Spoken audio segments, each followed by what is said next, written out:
Chers amis, en ce vendredi de la 34e semaine du temps ordinaire, nous approchons peu à peu du premier dimanche de l'Avent. Toute la nature a revêtu sa robe d'automne et les feuilles sont pratiquement toutes tombées.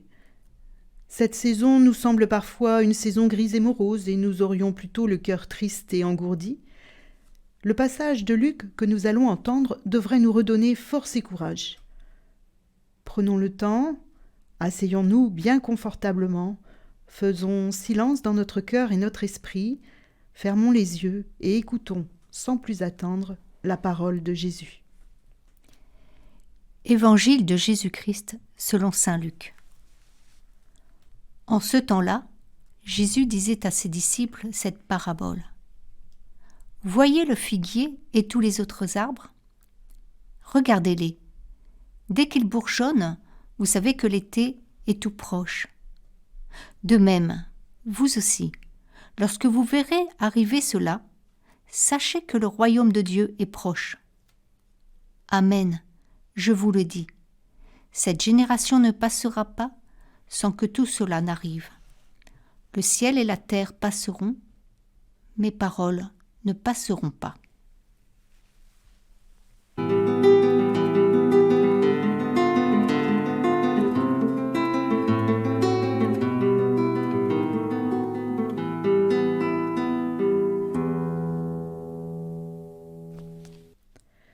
Toujours dans le chapitre 21 de l'évangile de Luc, Jésus continue de parler à ses disciples et leur livre cette fois une parabole, celle du figuier. Voyez le figuier et tous les autres arbres. Ne fait-il pas allusion à Israël et aux autres pays du monde ? Le figuier est un arbre très présent dans la Bible. Il est le deuxième arbre cité après l'arbre de la connaissance.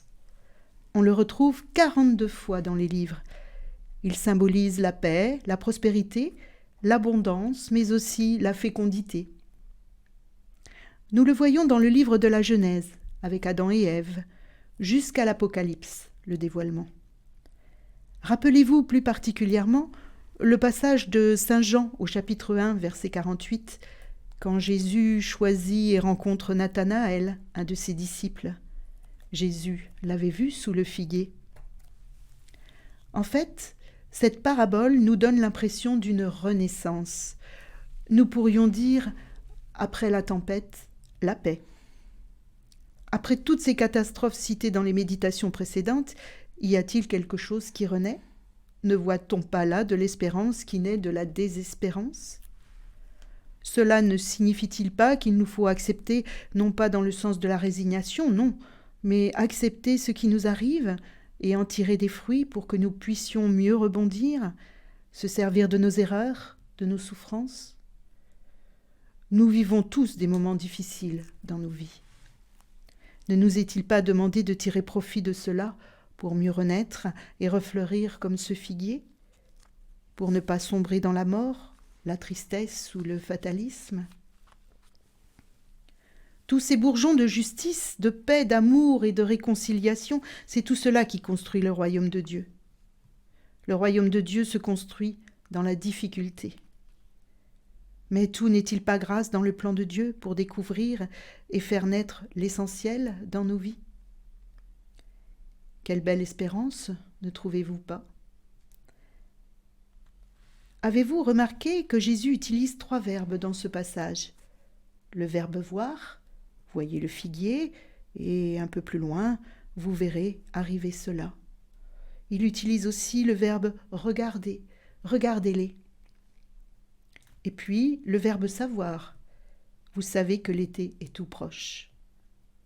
En employant ces 3 verbes pour parler à ses disciples, ne nous livre-t-il pas la façon dont nous devons examiner tout ce qui nous arrive ? Voir, pour étudier, regarder les problèmes et leurs causes. Juger, pour trier, faire le lien avec des événements. Et savoir, pour discerner, scruter les signes des temps et les interpréter à la lumière de l'Évangile. Oui, dans ce dernier verbe, il est question de discernement. Nous sommes invités à discerner, à voir en profondeur. Nous avons une expression dans le langage courant pour exprimer cela, voir ce qui ne nous saute pas aux yeux. Tout comme dans les bourgeons, sur le figuier, on peut les distinguer de loin, mais il faut s'en approcher pour bien les voir. Il nous faut apprendre à examiner les choses soigneusement. Tout est vraiment grâce dans le plan de Dieu pour que nous découvrions et fassions naître l'essentiel dans nos vies. Vous pouvez penser que c'est un énorme contraste avec tout ce que nous avions lu auparavant. Mais Jésus, devant les difficultés de la vie, ne nous demande pas de fuir ni d'oublier. Il nous demande de nous ouvrir à une grande espérance et ces difficultés doivent nous y aider. Ce n'est pas la fin dont il nous parle, mais plutôt le début de la joie du royaume. Oui, Jésus est exigeant. Il nous faut nous abandonner, se poser, réfléchir à la lumière de la parole. Il nous faut, comme pour un bon vin, laisser décanter et ne prendre que ce qui est bon. Nos propres épreuves doivent nous ouvrir à cette espérance dont Jésus nous parle. Et la foi, elle nous ouvre à l'espérance. Ce n'est pas la même chose que l'espoir, qui lui dépend des faits.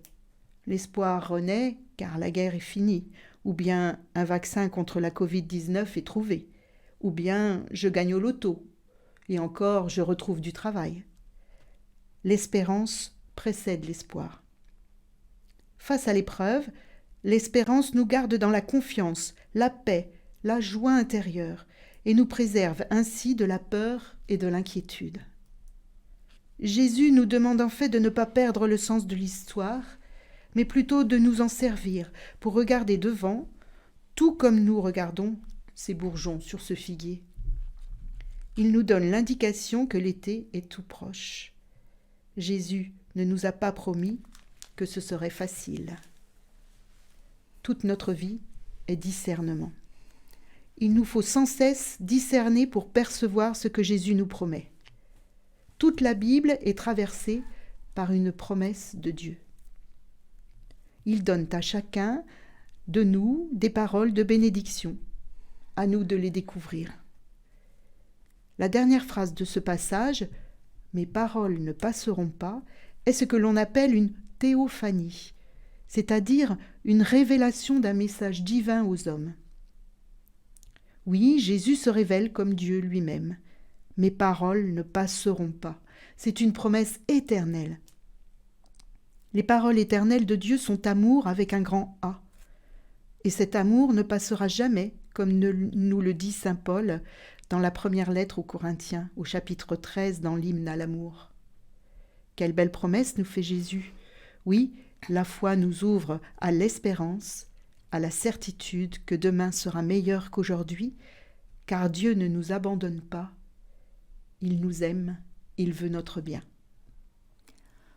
Continuons notre méditation avec le psaume 84, chanté par Maggie Géronté. Tu as aimé, Seigneur, cette terre. Tu as fait revenir les déportés de Jacob. Tu as ôté le péché de ton peuple. Tu as couvert toute sa faute. Tu as mis fin à toutes tes colères. Tu es revenu de ta grande fureur. Fais-nous revenir, Dieu, notre salut. Oublie ton ressentiment contre nous. Seras-tu toujours irrité contre nous? Maintiendras-tu ta colère d'âge en âge? N'est-ce pas toi qui reviendras nous faire vivre? Et qui sera la joie de ton peuple? Fais-nous voir, Seigneur, ton amour et donne-nous ton salut. J'écoute, que dira le Seigneur Dieu? Ce qu'il dit, c'est la son peuple et ses fidèles, qu'ils ne reviennent jamais à leur folie. Son salut est proche de ceux qui le craignent, et la gloire habitera notre terre.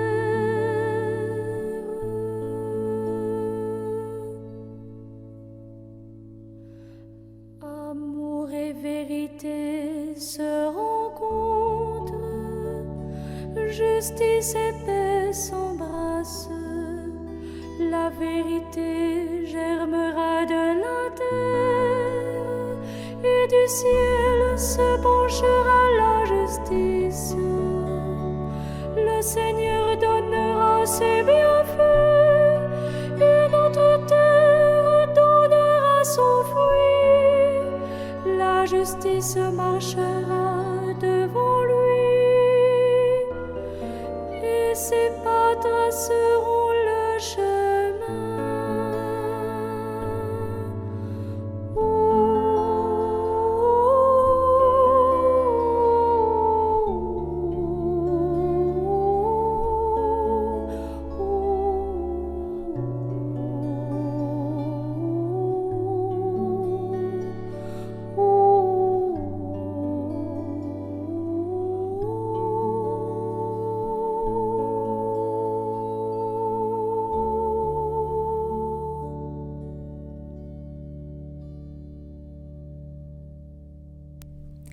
Nous redisons ensemble la prière que Jésus nous a apprise pour nous adresser au Père. Notre Père, qui es aux cieux, que ton nom soit sanctifié, que ton règne vienne, que ta volonté soit faite sur la terre comme au ciel. Donne-nous aujourd'hui notre pain de ce jour. Pardonne-nous nos offenses, comme nous pardonnons aussi à ceux qui nous ont offensés. Et ne nous laisse pas entrer en tentation, mais délivre-nous du mal. Seigneur Jésus, nous ne pouvons pas douter de ton amour pour nous, et nous aimons entendre ta voix, nous aider à discerner ce qui est bon pour nous. Mon Dieu, nous te prions pour que les hommes de notre temps, souvent submergés par le bruit, redécouvrent la valeur du silence et sachent écouter ta voix. Par Jésus-Christ notre Seigneur, qui vit et règne avec toi dans l'unité du Saint-Esprit, pour les siècles des siècles. Amen. Donne à tes fidèles, Dieu Tout-Puissant, d'aller avec courage sur les chemins de la justice à la rencontre du Seigneur, pour qu'ils soient appelés, lors du jugement, à entrer en possession du royaume des cieux. Toi qui règnes pour les siècles des siècles. Amen. Amen.